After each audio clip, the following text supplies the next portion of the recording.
संस्कार स्टडीज़ के YouTube channel में एक बार फिर से आपका स्वागत है। हम पढ़ रहे थे राजस्थान जीके और राजस्थान जीके की जो कला संस्कृति है उसमें जातियाँ जनजातियाँ। आज आगे हम जो जातियाँ जनजातियाँ रह गई है उनके बारे में चर्चा करेंगे। जो जातियों जनजातियों का टॉपिक था उसमें आपको जनजातियों में ज़्यादातर जो परीक्षा में प्रश्न पूछे जाते हैं वो जनजातियों में से ही पूछे जाते हैं और इनमें मीणा है, भील है, गरासिया है, ये आपको बता दिए थे मैंने। आज आगे जिस जनजाति के बारे में चर्चा करेंगे वो जनजाति है सहरिया जनजाति। जनजातियों पर चर्चा करने से पहले मैं आपको बताना चाहूँगा कि यदि आपने अभी तक इस YouTube चैनल को सब्सक्राइब नहीं किया है तो इसको सब्सक्राइब कीजिए और अपने दोस्तों को भी भेजिए ताकि वो भी इस चैनल का लाभ उठा सके। आज हम जनजातियों के बारे में चर्चा करेंगे। उनमें एक जनजाति है सहरिया जनजाति और लगभग आप जो परीक्षा दोगे उनमें जनजातियों में से लगभग हर परीक्षा में एक क्वेश्चन आता ही आता है जनजातियों में से। तो जनजातियों को अच्छे से आपको याद करना है। इनसे संबंधित जो भी पारिभाषिक शब्दावली है उस शब्दावली को आपको अच्छे से याद रखना है। सहरिया जनजाति की अगर हम बात करें तो सहरिया सबसे पहला क्वेश्चन आता है परीक्षा में कि सहरिया जनजाति सर्वाधिक कहाँ निवास करती है, तो बारां। ये जो सहरिया जनजाति है ये राजस्थान का जो बारां जिला है बारां में सर्वाधिक निवास करती है। और बारां में भी 2 तहसीलें हैं जो आपको याद रखनी है क्योंकि परीक्षा में जो प्रश्न आता है वो ज़्यादातर उन तहसीलों से संबंधित ही आता है। एक तहसील है जिसका नाम है किशनगंज तहसील और एक तहसील है जिसका नाम है शाहबाद तहसील। तो सहरिया जनजाति सबसे ज़्यादा कहाँ निवास करती है, बारां जिले में। अगर जिला पूछे परीक्षा में तो बारां। और बारां जिले की कौन सी तहसीलों में, क्योंकि परीक्षा में ज़्यादातर जो प्रश्न आता है उनमें यही तहसीलें पूछी जाती है कि सहरिया जनजाति का निवास स्थान। और किशनगंज और शाहबाद वहाँ ऑप्शन में मिलेगा, एक ऑप्शन में। तो किशनगंज और शाहबाद तहसील है जहाँ पर सर्वाधिक संख्या में निवास करते हैं सहरिया। ये जो सहरिया जनजाति है भारत सरकार ने राजस्थान की ये एकमात्र जनजाति है जिसको आदिम जनजाति की श्रेणी में रखा है। यानी जनजातियां जो पिछड़े हुए हैं वो जनजातियों की श्रेणी में, और पिछड़े हुए में भी सबसे ज़्यादा पिछड़ी हुई जनजाति, यानी जितनी भी राजस्थान की जनजातियां हैं उन सभी जनजातियों में पिछड़ी हुई जनजाति है ये सहरिया जनजाति। इसलिए इनको आदिम जनजाति की श्रेणी में रखा है भारत सरकार ने। और इसी कारण से राजस्थान में जो भी जॉब निकलती है, जो भी सरकारी वैकेंसियां निकलती है तो उनमें अलग से आरक्षण दिया गया है सहरिया जनजाति को। राजस्थान सरकार की जो वैकेंसी है उनमें अलग से आरक्षण दिया गया है सहरिया जनजाति को। जनजातियों को आरक्षण है, उसके अलावा सहरियाओं को उनमें से भी अलग से आरक्षण दिया गया है क्योंकि भारत सरकार ने एकमात्र राजस्थान की इसी जनजाति को आदिम जनजाति की श्रेणी में रखा है। और सहरिया जो हैं वो कितने प्रतिशत, राजस्थान में जितनी भी जनजातियां निवास करती है उन जनजातियों का मात्र 0.99% निवास करती है। कौन सी जनजाति? सहरिया। जितनी भी जनजातियां निवास करती है राजस्थान में उन जनजातियों की संख्या का मात्र 0.99% ये सहरिया है। कौन सा जिला? बारां। और बारां जिले की किशनगंज और शाहबाद तहसील। और राजस्थान की जितनी भी जनजातियां हैं उन सभी जनजातियों में से भारत सरकार ने किस जनजाति को आदिम जनजाति की श्रेणी में? तो सहरिया। भारत में तो और भी जनजातियां हैं जिनको आदिम जाति, बाकी राजस्थान की एकमात्र यही जनजाति है जिसको आदिम जनजाति की श्रेणी में रखा है भारत सरकार ने। तो ये बात आपको याद रखनी है। परीक्षा में ये बहुत बार पूछा जाता है कि सहरिया सबसे ज्यादा कहां पर? तो बारां जिले में निवास करते हैं। इसके अलावा सहरियाओं के लिए ध्यान रखना, सहरिया जो है वो फारसी भाषा के शहर, सहरिया शब्द फारसी भाषा के शहर शब्द से बना है जिसका अर्थ होता है जंगल। एक तरह से जंगलों में निवास करते हैं। सहरिया किस भाषा से, तो फारसी भाषा के शहर से बना है और इसका अर्थ होता है जंगल। सहरियाओं के लिए ही आपको याद रखना है, जो सहरिया जनजाति है इनके गांवों को कहा जाता है सहरोल कहा जाता है। सहरियाओं का गांव सहरोल, और इनका जो मोहल्ला है वो कहलाता है सहराना। सहरियाओं का मोहल्ला क्या कहलाता है, सहराना। गांव को बोलते हैं सहरोल। और इनका जो मुखिया होता है, सहरियाओं का जो मुखिया होता है उसको कहा जाता है कोतवाल।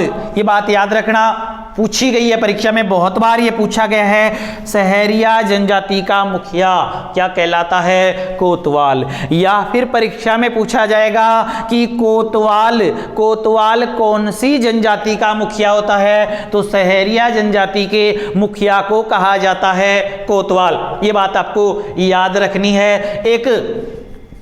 एक सहलोत है, सहलोत, ये पूछा जाता है कि सहलोत किस जनजाति का मुखिया है, तो जैसे सहरोल, सहराना, सहरिया है उस हिसाब से सहलोत सहरियाओं में मत कर देना। सहरियाओं का मुखिया तो कोतवाल होता है, और सहलोत जो है वो मुखिया होता है गरासिया जनजाति का। गरासिया जनजाति के मुखिया को क्या कहा जाता है, सहलोत कहा जाता है। पिछले वीडियो में मैंने आपको गरासियाओं के बारे में अच्छे से बताया था। गरासिया जो जनजाति है वो सर्वाधिक निवास करती है कहां पर, सिरोही में। सिरोही का भी एक क्षेत्र है भाकरपट्टा क्षेत्र, और सिरोही के भाकरपट्टा क्षेत्र में सर्वाधिक निवास करती है गरासिया जनजाति। सहरियाओं की बात करें तो बारा की किशनगंज और शाहबाद तहसील में गांव सहरोल, मोहल्ला सहराना, और इनके मुखिया को कहा जाता है कोतवाल। तो ये बातें याद रखनी है आपको सहरिया जनजाति के लिए।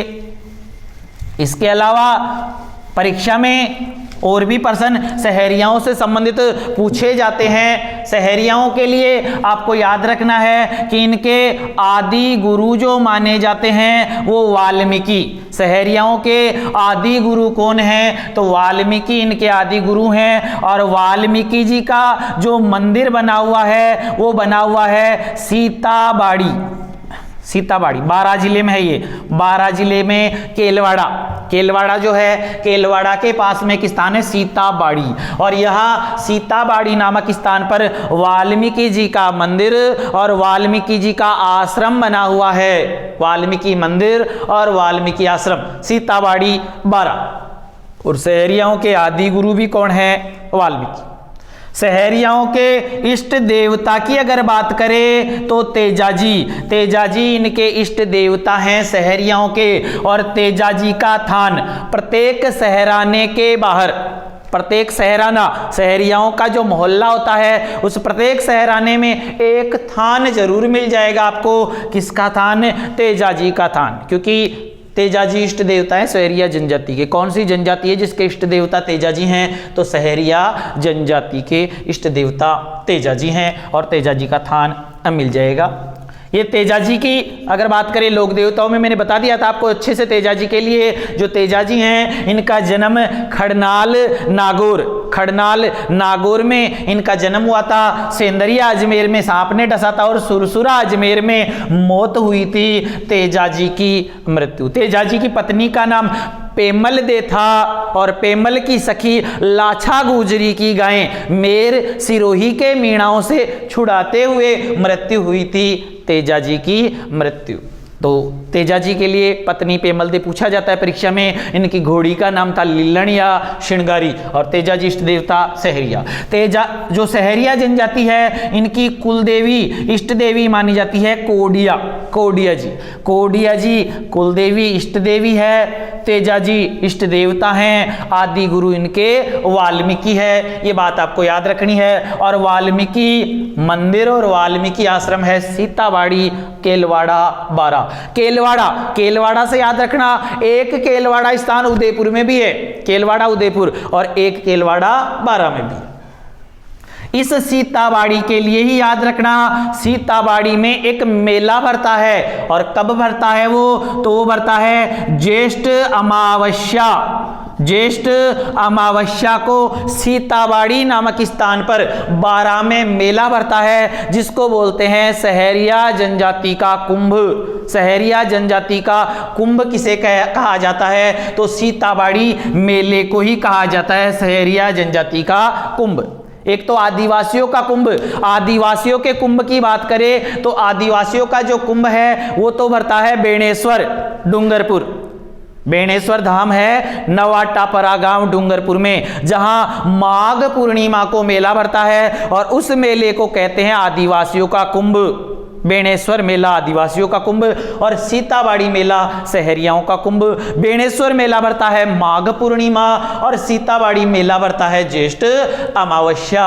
ये बात आपको याद रखनी है। इसके अलावा जो सहरिया जनजाति है, सहरिया जनजाति के लिए ही याद रखना है, एक तो इनमें संस्कार होता है धारी संस्कार। धारी संस्कार होता है सहरिया जनजाति में।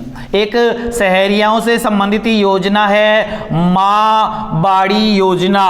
माँ बाड़ी योजना ये भी सहरिया जनजाति की योजना है। एक योजना है वन क्लोजर योजना, ये भी सहरिया जनजाति से संबंधित है। एक संस्था है मामुनी की संकल्प संस्था, ये भी सहरिया जनजाति से संबंधित है। सहरियाओं की जो पंचायत होती है वो 3 प्रकार की, मुखिया कोतवाल होता है और इनकी पंचायत जो होती है वो 3 प्रकार की पंचायत होती है। एक पंचायत का नाम होता है एक दसिया पंचायत, एक पंचायत होती है पंचताई पंचायत और एक पंचायत होती है चौरसिया पंचायत। तो एक दसिया, पंचताई और चौरसिया ये 3 पंचायत याद रखना। सहरिया जनजाति की पंचायत कौन कौन सी है? तो एक दसिया, पंचताई और चौरसिया पंचायत इनकी पंचायतें हैं, जिनमें सबसे बड़ी पंचायत है चौरसिया। एक तो चौरसिया है और एक है 84, दोनों अलग अलग है, ध्यान रखना। 84 पंचायत तो मीणा जनजाति की है। मीणा जनजाति की पंचायत क्या कहलाती है? 84 पंचायत। और सहरिया जनजाति की सबसे बड़ी पंचायत कौन सी है? चौरसिया। तो 84 और चौरसिया में अंतर, 84 मीणा जनजाति और चौरसिया सहरिया जनजाति। ये जो चौरसिया पंचायत है इसकी बैठक सीताबाड़ी नामक स्थान पर जो वाल्मीकि आश्रम है, वाल्मीकि मंदिर, वाल्मीकि आश्रम, तो उस वाल्मीकि आश्रम सीताबाड़ी में बैठक होती है चौरसिया पंचायत की। ये याद रखनी है। सहरिया जनजाति की ये पंचायत है जो आपको याद रखनी है। सहरिया जनजाति के जो घर होते हैं उनको बोलते हैं टापरी। घरों को टापरी कहा जाता है, ये बात भी याद रखना है। पहले बता चुका आपको, एक तो टापरा और एक टापरी। टापरा अगर पूछे तो भील जनजाति के घरों को बोलते हैं टापरा। और अगर ऑप्शन में भील नहीं आए, पूछे कि टापरा किनके घरों को कहते हैं, वहां ऑप्शन में भील नहीं है, तो फिर मीणाओं के घरों को भी टापरा। ऑप्शन के हिसाब से ये करना है जनजातियों में, और ऑप्शन में भील लगभग मिल ही जाएगा आपको। तो टापरा भीलों के घरों को और टापरी कहते हैं सहरियाओं के घरों को। कुछ सहरिया जो हैं वो जंगलों में पेड़ों पर अपने घर बनाते हैं, और जंगलों में पेड़ों पर जो घर बनाते हैं उन घरों को कहा जाता है गोपना। उन्हीं को बोलते हैं कोरुआ या उन्हीं को कहा जाता है टोपा। गोपना, कोरुआ या टोपा क्या होते हैं? तो सहरिया जनजाति के द्वारा जंगलों में पेड़ों पर, तो ये आपको याद रखना है कि सहरियाओं द्वारा जंगलों में जो मकान बनाए जाते हैं, जंगलों में पेड़ों पर जो घर बनाए जाते हैं उनको बोलते हैं गोपना, कोरुआ और टोपा, और सामान्यतः घरों को कहा जाता है टापरी। ये बात आपको याद रखनी है। इसके अलावा सहरियाओं में ये जो मैंने आपको बताया, एक तो धारी संस्कार याद रखना है। क्या है धारी संस्कार? तो सहरिया जनजाति में अगले जन्म का पूर्वानुमान लगाया जाता है। सहरिया जनजाति में अगले जन्म का पूर्वानुमान लगाने की जो प्रक्रिया होती है, संस्कार होता है, उसी को बोलते हैं धारी संस्कार। अगले जन्म का पूर्वानुमान। अब किस प्रकार से लगाते हैं ये पूर्वानुमान? तो धारी संस्कार में मृत्यु के तीसरे दिन, किसी की भी मृत्यु हो जाती है तो मृत्यु के तीसरे दिन जो सहरिया जनजाति के लोग हैं वो शमशानों में जाकर के मृतक की जो राख होती है उस मृतक की राख को घर पे ले आते हैं और घर का जो आंगन होता है उस आंगन पे बिछा देते हैं। रात को राख बिछी रहती है, सुबह उठ करके देखते हैं उस राख पर जिसके भी पद चिन्ह पैरों के निशान बने हुए होते हैं, सहरिया जनजाति में ये माना जाता है कि इसने इसी रूप में जन्म लिया है। तो धारी संस्कार, परीक्षा में केवल यही पूछा जाता है कि धारी संस्कार कौन सी जनजाति में प्रचलित है? तो धारी संस्कार जो है वो सहरिया जनजाति में प्रचलित है, धारी संस्कार। और क्या है ये धारी संस्कार? तो अगले जन्म का पूर्वानुमान, अगले जन्म के बारे में पूर्वानुमान लगाने का जो संस्कार है वो है धारी संस्कार। एक है मां बाड़ी योजना।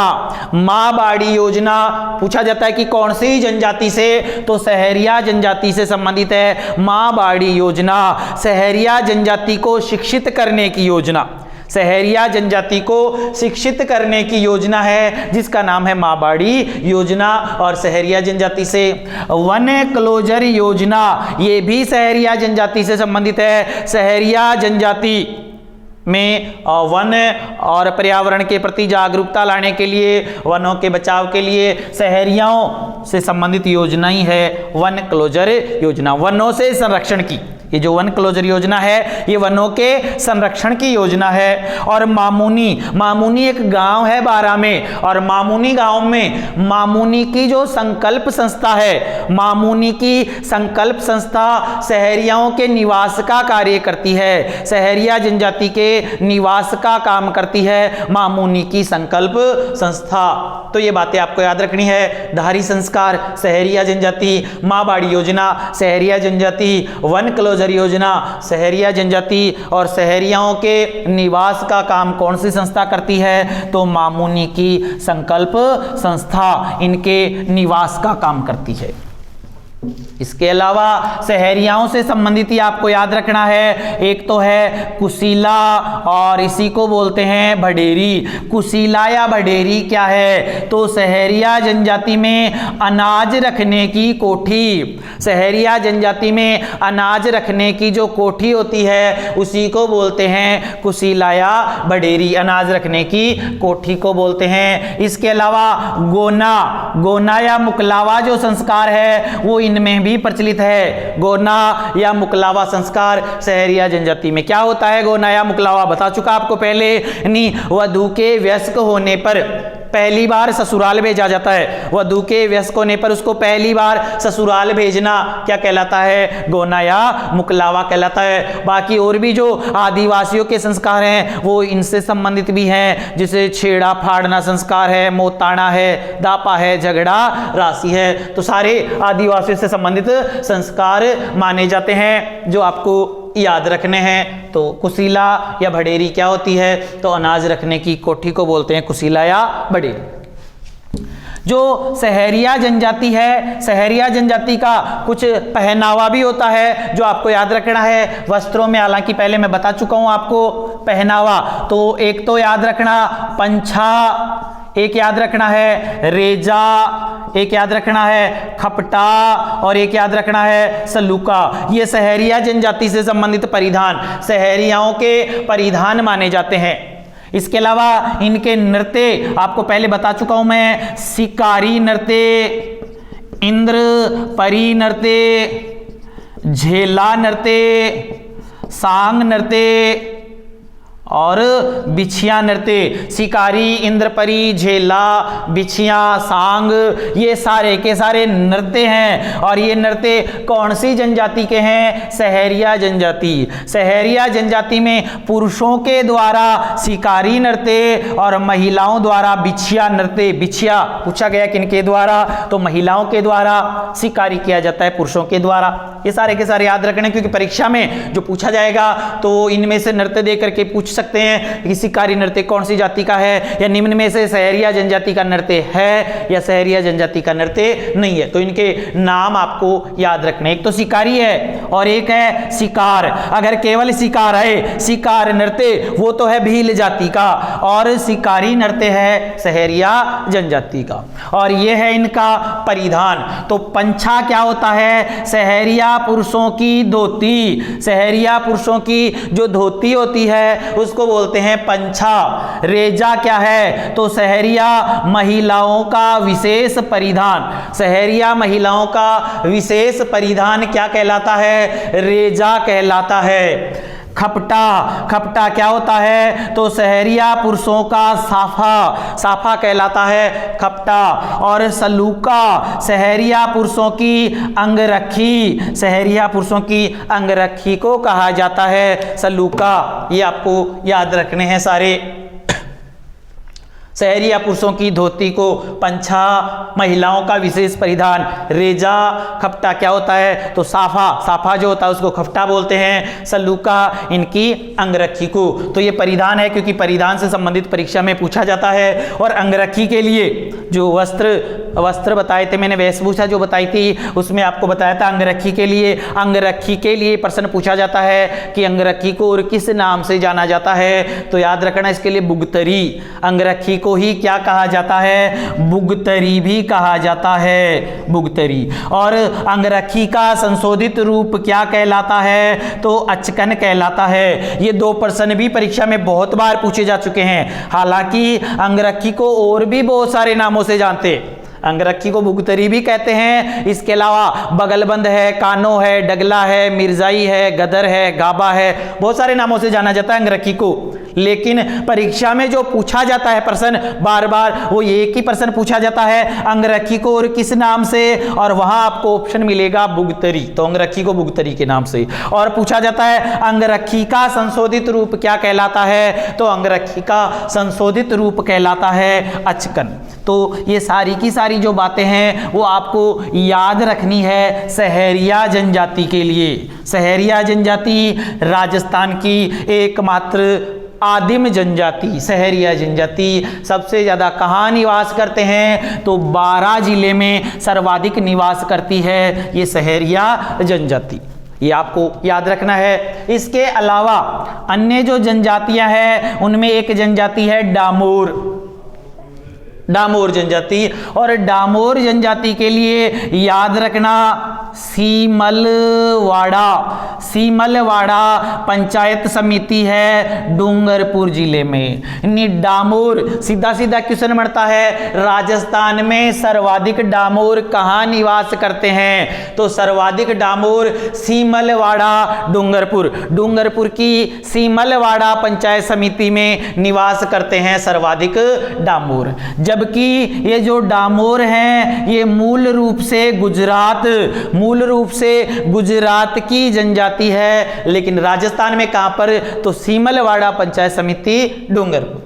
डामोर जनजाति के लिए याद रखना इनका जो मुखिया होता है उसको बोलते हैं मुखी। डामोर जनजाति का मुखिया क्या कहलाता है? मुखी कहलाता है। डामोर जनजाति में गुप्त विवाह निषेध होते हैं, यानी कोई भी चोरी छुपे विवाह नहीं कर सकता। जैसे और जनजातियों में चोरी छुपे विवाह कर लेते हैं, लड़का लड़की विवाह कर लेते हैं, फिर वापस आते हैं, घर वालों से आशीर्वाद लेते हैं, और लड़के वाले वर पक्ष वाले वधु पक्ष को वधु का मूल्य चुकाते हैं, जिसको बोलते हैं दापा। लेकिन ऐसा डामोरों में नहीं है। डामोर जनजाति में गुप्त विवाह निषेध होते हैं। इनके परिवार का, इनका जो मुखिया होता है उसको मुखी कहा जाता है। और राजस्थान की सीमलवाड़ा पंचायत समिति डूंगरपुर में ये निवास करते हैं। डामोरों के जो प्रसिद्ध मेले हैं उनमें एक तो पंचमहल गुजरात में बढ़ता है, पंचमहल गुजरात में झेला बावसी मेला पंचमहल गुजरात, झेला बावसी मेला पंचमहल गुजरात। और ग्यारस की रेवाड़ी मेला जो बढ़ता है डूंगरपुर में। ये दोनों प्रसिद्ध मेले माने जाते हैं डामोर जनजाति के। डामोर जनजाति के लिए आपको याद रखना है, डामोर जनजाति में जो पुरुष होते हैं, पुरुष, तो ये पुरुष महिलाओं के समान आभूषण पहनते हैं। कौन सी जनजाति है जिसमें पुरुषों के द्वारा महिलाओं के समान आभूषण पहने जाते हैं? तो डामोर। डामोर जनजाति के जो पुरुष होते हैं वो महिलाओं के समान आभूषण पहनते हैं। और डामोर जनजाति में होली के समय आयोजित होने वाला जो कार्यक्रम होता है उसको बोलते हैं चाड़िया। होली के समय आयोजित होने वाला जो कार्यक्रम होता है उसको चाड़िया कहा जाता है। तो ये बात आपको याद रखनी है। डामोर सबसे ज़्यादा सीमलवाड़ा डूंगरपुर में निवास करते हैं। मूल रूप से गुजरात की ये जनजाति है डामोर। इनका जो मुखिया होता है उसको मुखी कहा जाता है। गुप्त विवाह इनमें निषेध होते हैं और डामोर जनजाति में जो पुरुष होते हैं वो महिलाओं के समान आभूषण पहनते हैं। होली के समय इनका जो कार्यक्रम आयोजित होता है उस कार्यक्रम को चाड़िया कहा जाता है। और जो डामोर जनजाति है इनके प्रसिद्ध जो मेले हैं उनमें एक तो ग्यारस की रेवाड़ी मेला जो डूंगरपुर में भरता है और एक झीला बावसी मेला पंचमहल गुजरात में भरता है। वो मुख्य मेले हैं डामोरों के।